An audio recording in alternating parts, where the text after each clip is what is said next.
جب رمضان المبارک کا مہینہ شروع ہوتا ہے تو اللہ رب العزت اپنی خاص فضل و کرم اور رحمت سے جنت کے دروازے کھول دیتے ہیں، آسمان کے دروازے کھول دیتے ہیں، رحمت کے دروازے کھول دیتے ہیں، اور اسی طریقے سے اللہ رب العزت جہنم کے دروازے بند کر دیتے ہیں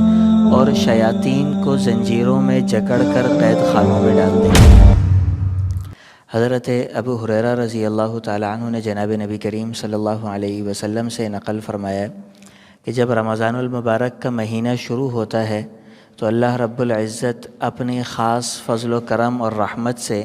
جنت کے دروازے کھول دیتے ہیں، آسمان کے دروازے کھول دیتے ہیں، رحمت کے دروازے کھول دیتے ہیں، اور اسی طریقے سے اللہ رب العزت جہنم کے دروازے بند کر دیتے ہیں اور شیاطین کو زنجیروں میں جکڑ کر قید خانوں میں ڈال دیتے ہیں۔ ان سارے انتظامات کا مقصد یہ ہوتا ہے کہ سال کے 11 مہینوں کے اندر انسان کے نفس پہ جو میل کچیل چڑھا ہوا ہو، جو سال کے 11 مہینے کے اندر مادیت پرستی انسان کے نفس پر غالب آ چکی ہو، اس زنگ کو دور کرنے کا انتظام کیا جائے۔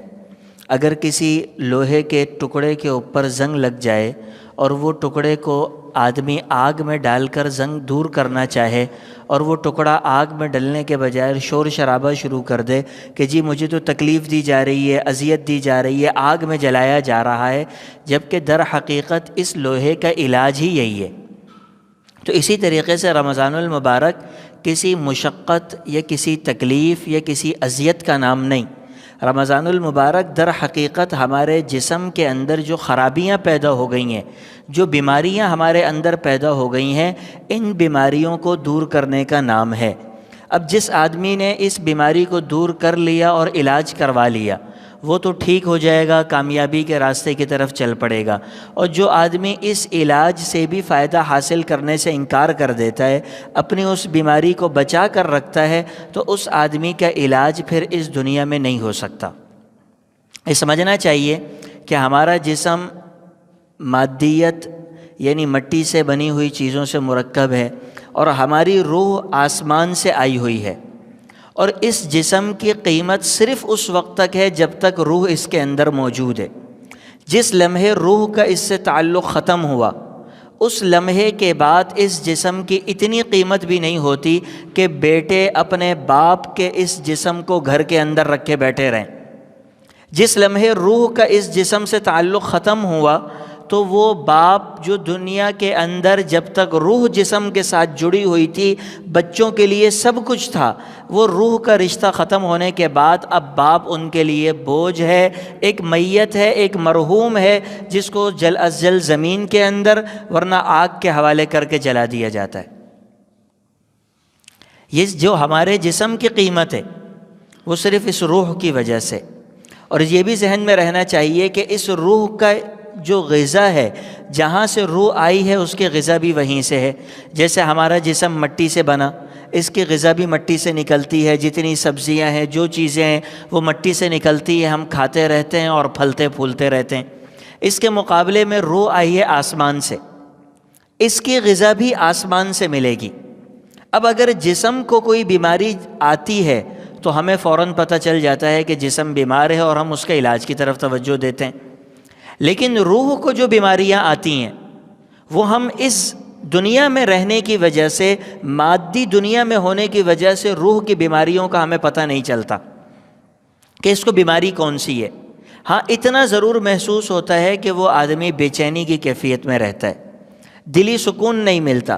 دنیا کما لی، پیسہ کما لیا، عزت کما لی، شہرت کما لی، لیکن اس شخص کے دل میں ایک عجیب سا کھٹکا ہوتا ہے، ایک خوف ہوتا ہے۔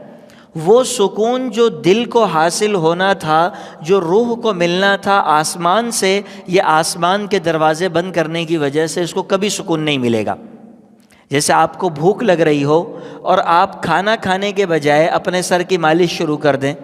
بھوک لگ رہی ہو آپ کھانا کھانے کے بجائے اپنا پیر دبوانا شروع کر دیں یا پیر دبانا شروع کر دیں، تو آپ کے پیٹ کے اندر ہونے والے درد کا علاج نہیں ہوگا، وہ درد باقی رہے گا، چاہے آپ ٹھنڈا اے سی چلا لیں، سر میں تیل لگا لیں، ٹانگ دبا لیں، لیکن وہ جو ایک بھوک کی وجہ سے کیفیت طاری ہوگی وہ رہے گی۔ اسی طریقے سے جب روح کی غذا بند کر دی جاتی ہے، اس روح کو ہم اس کی غذا نہیں فراہم کرتے، تو اس کے اوپر جو بے چینی کی کیفیت طاری ہوتی ہے وہ رہتی ہے، اور ہم یہ سمجھتے ہیں کہ جی تنہائی کے اندر خوف محسوس ہوتا ہے، اسی وجہ سے ہر وقت دوستوں یاروں کی محفل جمی رہتی ہے۔ تنہائی کے اندر خوف محسوس ہوتا ہے، اس لیے جیسے تنہائی میں آتے ہیں موبائل نکال کے فوراً کانوں میں ہینڈ فری گھسا کے اسی چیز کے اندر لگے رہتے ہیں۔ اور یہ یورپ کا فلسفہ یہی ہے کہ اسلام نے جن چیزوں کو بنیاد بنایا ہے، یورپ نے اس کے مد مقابل چیزوں کو بنیاد بنایا ہے۔ مثلا اسلام کی تعلیمات کی سب سے بنیاد جو ہے وہ ہے آخرت پر ایمان۔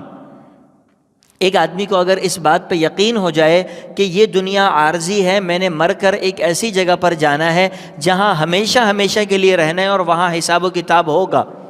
تو وہ آدمی بے وقوف ہوگا تو غلط کام کرے گا، اگر عقل مند ہوگا تو کبھی بھی اپنے زندگی کے اندر گناہ کی طرف نہیں جا سکتا، اس لیے کہ مجھے معلوم ہے کہ میں نے یہاں مر جانا ہے، یہ میری زندگی کے 20 سال 25 سال 15 سال 40 سال باقی ہیں، اس کے بعد مجھے اس دنیا سے اٹھا کر نکال دیا جائے گا اور کسی ایسی جگہ جاؤں گا جہاں پر سارا حساب و کتاب ہوگا۔ ایک ملازم کام کرنے والا آدمی یہ جانتا ہو کہ اس سے شام میں پوچھا جائے گا کہ تم نے کیا کیا کیا نہیں کیا، تو کبھی بھی وہ ہاتھ پہ ہاتھ رکھ کر نہیں بیٹھتا،